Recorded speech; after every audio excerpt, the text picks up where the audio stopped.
Début de semaine marqué également par un autre événement. La Chambre de développement économique a organisé son tout premier rendez-vous des adhérents de l'année au Yacht Club de Monaco, de l'autre côté du port.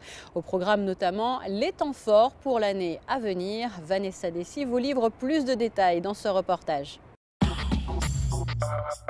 Continuer à être créateur de mouvements et au service de l'activité économique monégasque, le ton est donné pour cette nouvelle année au sein de la Chambre de développement économique. En 2015, une gamme d'événements ciblés sera proposée par la CDE, comme des opérations phares à l'étranger et de nombreux salons en principauté.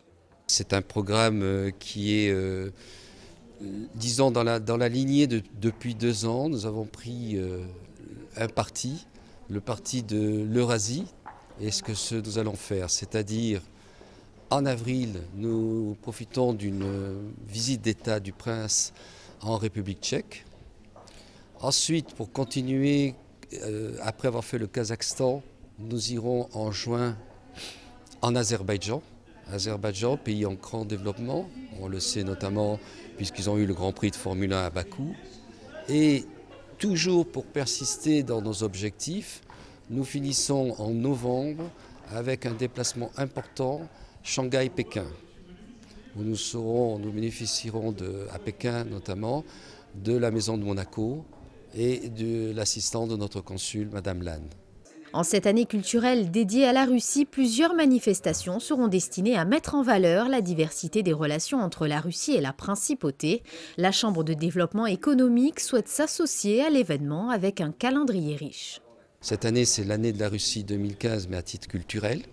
Cependant, à la demande de nos collègues russes, nous aurons certainement, en dehors du forum Gaïdar, où nous accompagnons le ministre d'État dans les jours qui viennent, nous avons conclu un accord avec RSPP et Business Russia ainsi que la Chambre de commerce de Russie. Et certainement, en fin d'année, nous clôturons l'année de la Russie 2015 par une manifestation économique avec des signatures de traités de concordat. Voilà. Prochain rendez-vous pour la Chambre de développement économique de Monaco le 17 février pour la conférence annuelle Risque Pays COFACE. Des experts y dresseront un bilan de l'année écoulée, débattront des tendances de l'économie mondiale et apporteront des éclairages sur les grands sujets économiques de 2015.